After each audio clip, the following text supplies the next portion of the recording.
पिछले एक महीने में 40 लाख करोड़ का नुकसान हो चुका है इन्वेस्टर्स को स्टॉक मार्केट में।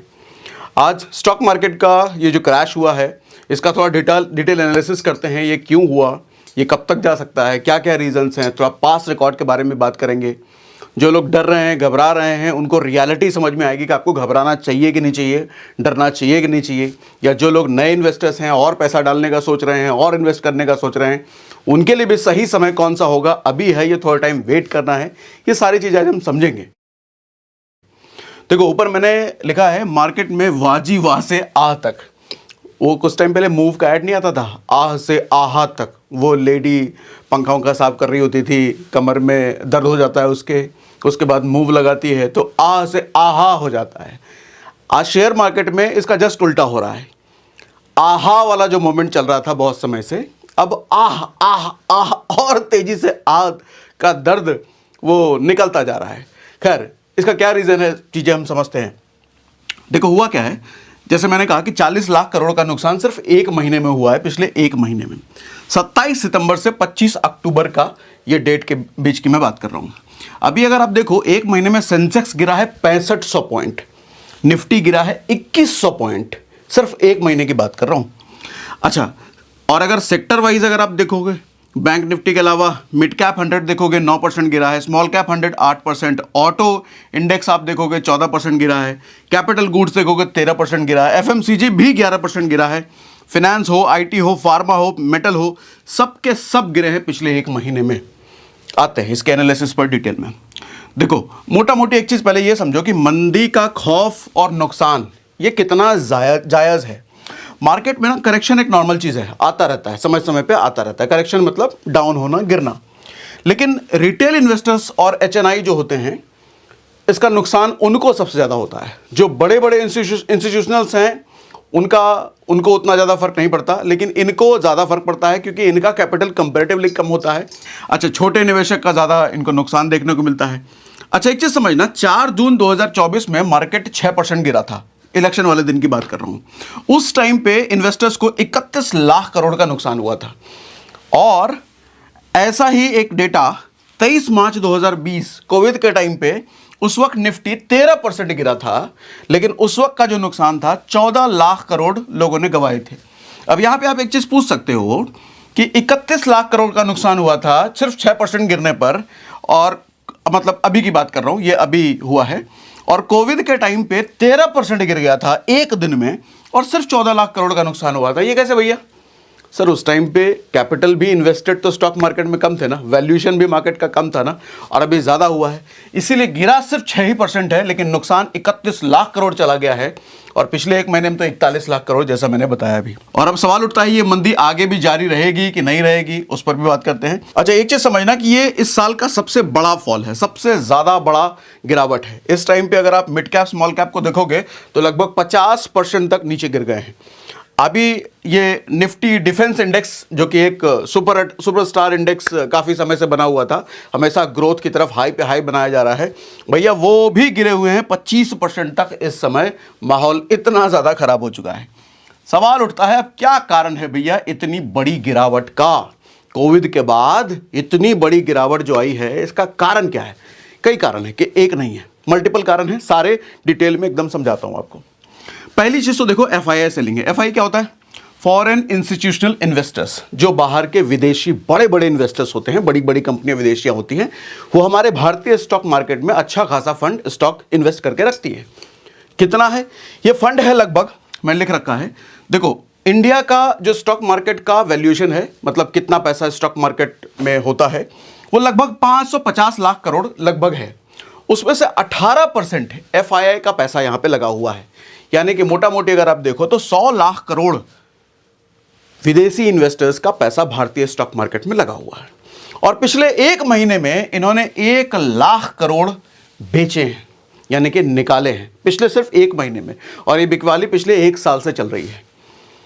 तो जाहिर सी बात है, इतना बड़ा फंड 18% वो होल्ड कर रहे हैं, बेचेंगे तो उसका असर तो मार्केट पे दिखेगा ही दिखेगा, फॉल तो आएगा ही आएगा। तो ये तो एक रीज़न है। अच्छा, इसके पीछे भी एक चीज़ आप पूछ सकते हो, ये बिकवाली क्यों चल रही है, क्यों ये फॉरेन इन्वेस्टर्स बेच रहे हैं? एक बड़ा रीज़न इसका ये भी है कि अभी 5 नवंबर को यूएस में इलेक्शन होने वाला है। 5 नवंबर 2024। और यूएस आपको पता है कि एक ऐसा देश है जिसका इंपैक्ट लगभग सभी देशों के स्टॉक मार्केट पे होता है, और इंडिया पे तो सबसे ज़्यादा होता है, सीधा असर इसका होता है। तो यूएस इलेक्शन क्लियर ना होने की वजह से, इलेक्शन आपको पता है हमारे देश में भी जब इलेक्शन हो रहा था तो स्टॉक मार्केट ऊपर नीचे अपने सांसें फुला रहा था कि बताना कौन गवर्नमेंट आ जाए, कौन सरकार आ जाए। खराब सरकार आ गई तो भैया बिजनेस वैसे ही खराब होगा, देश की इकोनॉमी डाउन होगी तो उसका शेयर मार्केट पर भी असर होगा। अच्छी सरकार आ गई तो शेयर मार्केट बढ़ेगा। तो ऐसा ही हर देश में होता है। तो यूएस में भी किस तरह की सरकार आएगी, अभी एक कन्फ्यूज़न का माहौल है, एक डर का माहौल है। लोग कंफ्यूज हैं, इन्वेस्टर्स कंफ्यूज हैं कि क्या होगा, कैसे होगा। इसकी वजह से भी एक बड़ी बिकवाली होती है।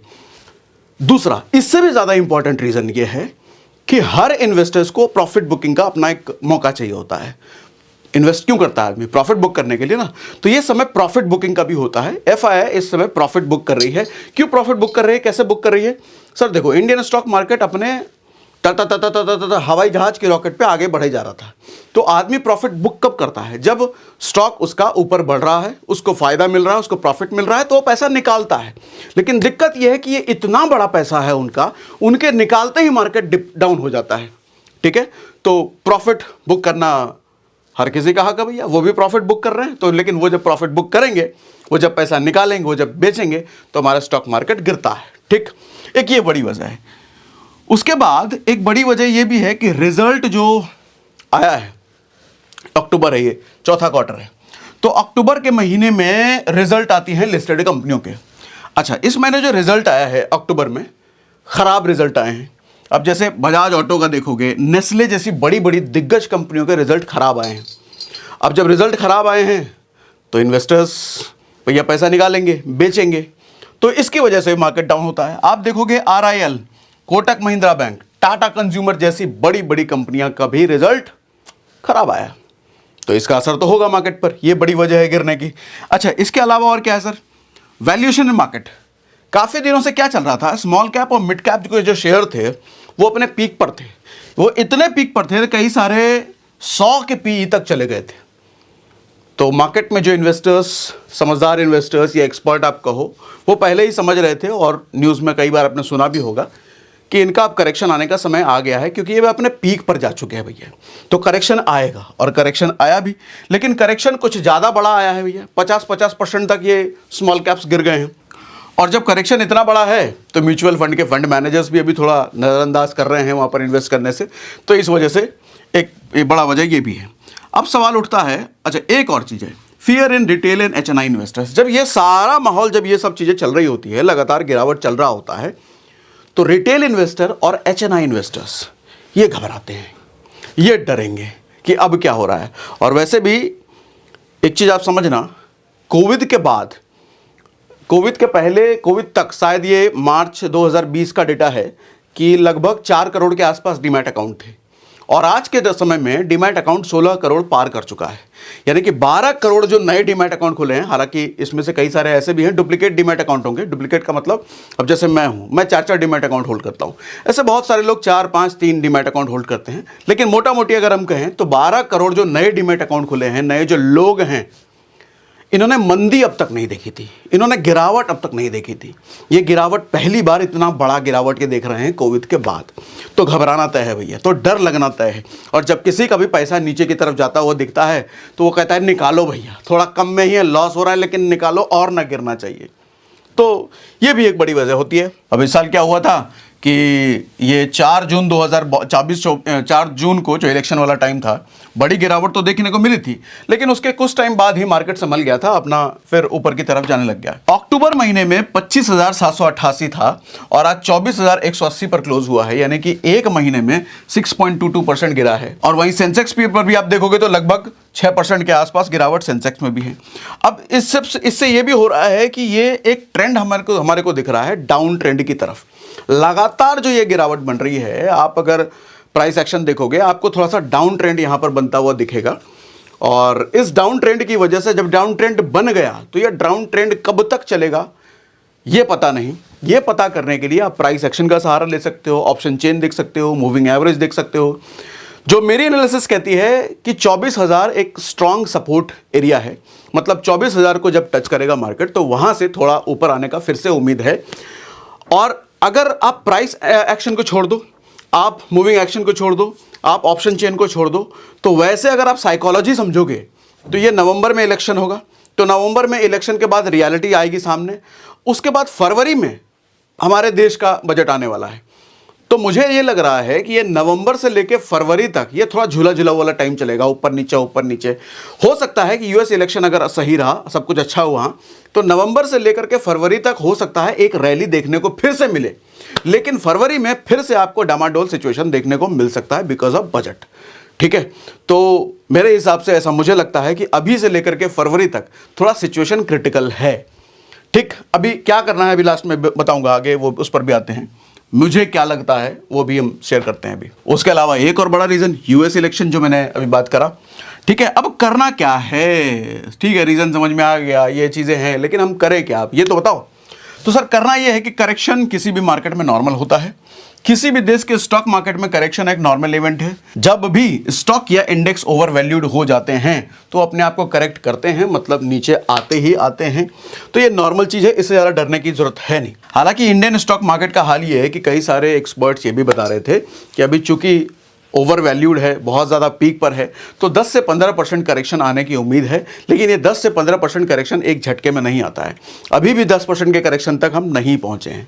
ठीक है, तो सवाल ये है कि 10 से 15% आएगा कब आएगा भैया, कब हमको पैसा इन्वेस्ट करने का मौका मिलेगा, क्या कर अभी निकालने क्या आता हूं।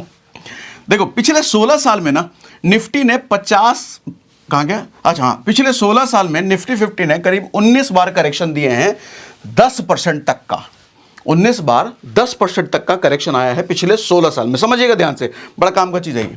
उसके बाद वहीं 20% से ज्यादा का गिरावट आप देखोगे सिर्फ 8 बार आया है पिछले 16 साल में। और हमने जब एवरेज निकाला तो हमें समझ में आया कि लगभग 8 महीने लगते हैं निफ्टी को या किसी इंडेक्स को अपने बॉटम तक जाने में। कौन सा उसका बॉटम पॉइंट है, बॉटम प्राइस है, वहां तक पहुंचने में लगभग 8 महीने लग जाते हैं।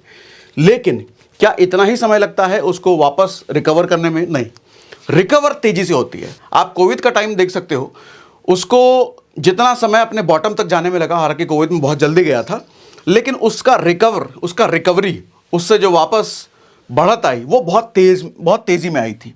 ठीक है, और वही चीज मैंने यहां पर लिखी भी है। अब हमें क्या करना है, अब आपको क्या करना है, अब हम सब मिलके क्या कर सकते हैं भैया ये बताओ जरा, तुम हटो, तुम क्या आ गए। ठीक है, पहली चीज तो पैनिक सेलिंग नहीं करनी है। क्या करे भैया हमारा पैसा पोर्टफोलियो नेगेटिव हो रहा है, हमारा पैसा घट रहा है, बेच दे क्या, सब बेच दे क्या, नहीं, ऐसा नहीं करना, पैनिक सेलिंग नहीं करनी है। देखो अगर मेरी बात करो तो मैंने तो आज भी इन्वेस्ट करा है, अच्छा खासा इन्वेस्ट करा है, और भी मार्केट अगर डाउन होगा तो फिर मैं इन्वेस्ट करूंगा। तो मार्केट जब डाउन होता है और अगर आप लॉन्ग टर्म इन्वेस्टर हो तो ये तो गुड न्यूज है सर, क्योंकि हमें पता है कि लॉन्ग टर्म में तो मार्केट बढ़ने वाला है, बढ़ना ही बढ़ना है। हाँ, अगर आप स्विंग ट्रेडर हो तो मैं कहूंगा इस समय थोड़ा बच कर रहिए, थोड़ा दूर रहिए। आप स्कैल्पर हो, स्विंग ट्रेडर हो तो थोड़ा कुछ समय के लिए आप अभी दूर रहो, अभी मत करो ट्रेडिंग भैया। लेकिन लॉन्ग टर्म इन्वेस्टर के लिए तो हमेशा ही अच्छा समय है। ठीक है, अपने पोर्टफोलियो को जरा रीलुकअप करो। आप अगर थोड़ा शिफ्टिंग वगैरह कर सकते हो सकता है कई टाइम्स बहुत समय से आप किसी स्टॉक में या किसी सेक्टर में इन्वेस्ट करने का प्लान कर रहे थे, ऑलरेडी वो पीक पे था, प्राइस उसका बढ़ा हुआ था, आपको समझ आ नहीं रहा था कि करें कि ना करें, तो इस समय तो सारे गिरे हुए हैं।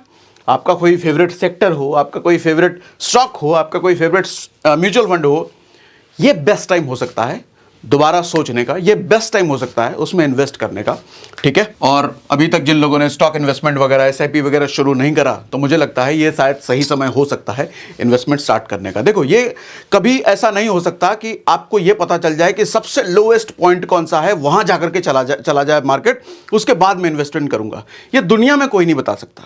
चाहे प्राइस एक्शन हो, ऑप्शन चेन हो, मूविंग एवरेज हो, सब एक प्रेडिक्शन का काम कर सकता है, सब एक प्रेडिक्ट कर सकते हैं कि भैया ये लोएस्ट पॉइंट हो सकता है। लेकिन क्या लोएस्ट पॉइंट वही है, ये दुनिया में कोई नहीं बता सकता। तो दुनिया में किसी को जब पता ही नहीं है कि भैया लोएस्ट पॉइंट कौन सा हो सकता है, तो हम काहे को वेट करें कि जब लोएस्ट पे आएगा तब हम इन्वेस्टमेंट शुरू करेंगे, तब SIP शुरू करेंगे। वो बेवकूफ़ी वाली बात है। बेहतर यही है कि जब जब मार्केट गिरता है हम थोड़ा इन्वेस्टमेंट शुरू कर सकते हैं, और गिरेगा अपना थोड़ा और इन्वेस्ट करेंगे, और गिरेगा और अपना इन्वेस्ट शुरू करेंगे। लेकिन सही स्टॉक जरूर होना चाहिए, सही म्यूचुअल फंड होना चाहिए, सही ETF, आपका जो भी फंड है जिधर भी इन्वेस्ट करना है, आपका कोई फाइनेंशियल एडवाइज़र हो तो उनसे सलाह लीजिए और सही चीज़ों को जांच परख करके जरूर इन्वेस्टमेंट कीजिए। जब डाउन मार्केट होता है तो लॉन्ग टर्म इन्वेस्टर के लिए ये गुड न्यूज़ है, ये गुड टाइम है लॉन्ग टर्म इन्वेस्टर के लिए। ट्रेडर के लिए घबराने वाली बात जरूर है, ट्रेडर भैया दूर रहो। और आपने अब तक कोई इन्वेस्टमेंट अगर शुरू नहीं करा है, डीमैट अकाउंट का लिंक हमने डिस्क्रिप्शन और पिन कमेंट में दे दिया है। आप फ्री में डीमैट अकाउंट खुलवा सकते हैं। अपना म्यूचुअल फंड इन्वेस्टमेंट हो, स्टॉक इन्वेस्टमेंट हो, आप शुरू कर सकते हैं। ये एनालिसिस में कुछ अगर सवाल आपका बच गया है, कुछ चीज़ आप पूछना चाह रहे हो तो कमेंट बॉक्स में हमें ज़रूर लिख के बताइए। कल या परसों मैं प्लान कर रहा हूँ एक और एनालिसिस और करने का। अगर हम वो वीडियो लेकर के आते हैं तो आपके उस सवाल का जवाब उसमें ज़रूर पिक कर लेंगे।